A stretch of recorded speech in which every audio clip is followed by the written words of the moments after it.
ఏంటమ్మా, ఇంకా పూజ గదిలోనే సర్దుతున్నావా? ఆ పూజ గది ఎప్పుడు అవ్వాలి? ఆ ఫ్రిడ్జ్ ఎప్పుడు క్లీన్ అవ్వాలి? ఆ తెచ్చిన సామాన్ ఎప్పుడు సర్దాలి? కానీ కానీ ఓరిని, ఇంకా ఫ్రిడ్జ్ సర్దుతున్నావా సోను?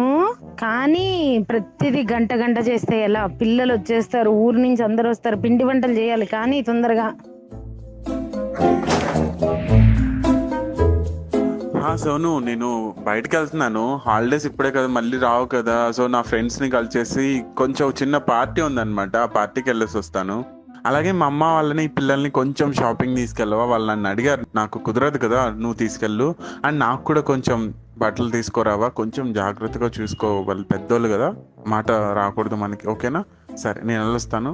నీ అమ్మో, ఏంటి? అదే మీ అమ్మగారికి ఒక 5,000 లోపు, లేకపోతే 5,000 దాటి తీసిమంటారు.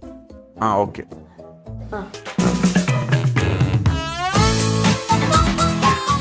వీడికి ఫ్రెండ్స్ అంట, 3 రోజులే సెలవులు వచ్చాయి. మరి మాకు అసలు ఏ రోజైనా సెలవు ఉంటుందా? వర్కింగ్ ఉమెన్ అయినా హోమ్ మేకర్ అయినా పొద్దునే 6:30 లోపల లేవాలి.